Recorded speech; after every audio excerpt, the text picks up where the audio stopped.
ನಮಸ್ಕಾರ ಸ್ನೇಹಿತರೆ, ಇಂದು ನಾವು ಕೇಳಲಿರುವುದು ಭಗವದ್ಗೀತೆ ಮೊದಲ ಅಧ್ಯಾಯ ಅರ್ಜುನ ವಿಷಾದಯೋಗ. ಇದು ಕೇವಲ ಯುದ್ಧದ ಕಥೆಯಲ್ಲ, ಇದು ಮಾನವನ ಮನಸ್ಸಿನಲ್ಲಿ ಹುಟ್ಟುವ ಗೊಂದಲ, ಭಯ ಮತ್ತು ಧರ್ಮದ ಪ್ರಶ್ನೆಗಳ ಕಥೆ. ಪರಿಚಯ: ಭಗವದ್ಗೀತೆ ಭಾರತೀಯ ತತ್ವಚಿಂತನೆಯ ಅಮೂಲ್ಯ ರತ್ನ.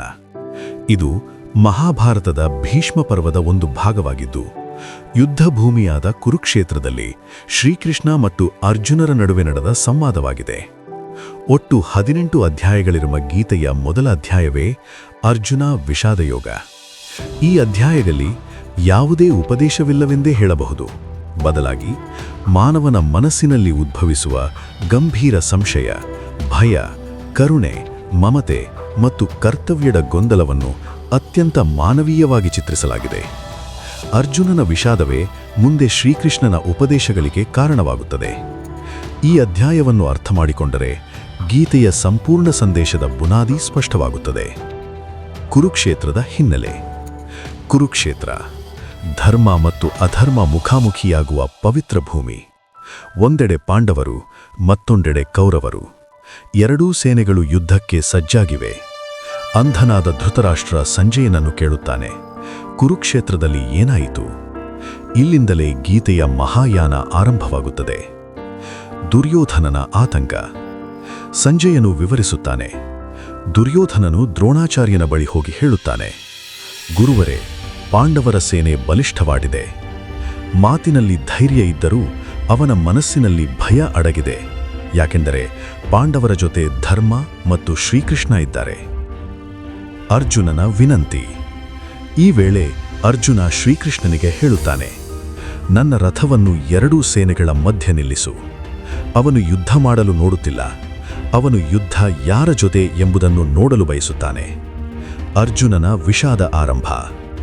ಅರ್ಜುನ ನೋಡುತ್ತಾನೆ, ತನ್ನ ಎದುರು ನಿಂತಿದ್ದಾರೆ ತಾತ ಭೀಷ್ಮ, ಗುರು ದ್ರೋಣ, ಬಂಧುಗಳು, ಸ್ನೇಹಿತರು. ಅವನು ಕುಗ್ಗಿ ಹೋಗುತ್ತಾನೆ. ಅವನ ದೇಹ ಕಂಪಿಸುತ್ತದೆ, ಬಾಯಿ ಒಣಗುತ್ತದೆ, ಗಾಂಡೀವ ಕೈಯಿಂದ ಜಾರುತ್ತದೆ. ಇದು ಯೋಧನ ಭಯವಲ್ಲ, ಇದು ಮಾನವನ ಹೃದಯದ ವೇದನೆ, ಧರ್ಮದ ಗೊಂದಲ. ಅರ್ಜುನ ಹೇಳುತ್ತಾನೆ, ನನ್ನವರನ್ನೇ ಕೊಂದು ರಾಜ್ಯ ಪಡೆದು ಏನು ಪ್ರಯೋಜನ? ಗುರುಹತ್ಯೆ, ಬಂಧುಹತ್ಯೆ ಮಾಡಿದರೆ ಅದರಿಂದ ಸುಖವೇನು? ಧರ್ಮಕ್ಕಾಗಿ ಬಂದ ಯುದ್ಧವೇ ಅಧರ್ಮವಾಗಿ ಬಿಟ್ಟಂತೆ ಅವನಿಗೆ ತೋರುತ್ತದೆ. ಸಮಾಜ ನಾಶದ ಭಯ. ಅರ್ಜುನ ಇನ್ನೊಂದು ಮಹತ್ವದ ವಿಚಾರ ಹೇಳುತ್ತಾನೆ. ಕುಲ ಧರ್ಮ ನಾಶವಾಗುತ್ತದೆ, ಕುಟುಂಬ ವ್ಯವಸ್ಥೆ ಕುಸಿಯುತ್ತದೆ, ಸಮಾಜದಲ್ಲಿ ಅಶಾಂತಿ ಉಂಟಾಗುತ್ತದೆ.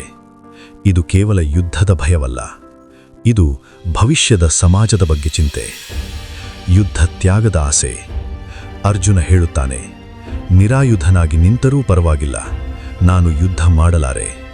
ಇಲ್ಲಿ ಅರ್ಜುನನ ಮನಸ್ಸು ಧರ್ಮದಿಂದಲ್ಲ, ವಿಷಾದದಿಂದ ನಿರ್ಧಾರ ತೆಗೆದುಕೊಳ್ಳಲು ಹೋಗುತ್ತದೆ.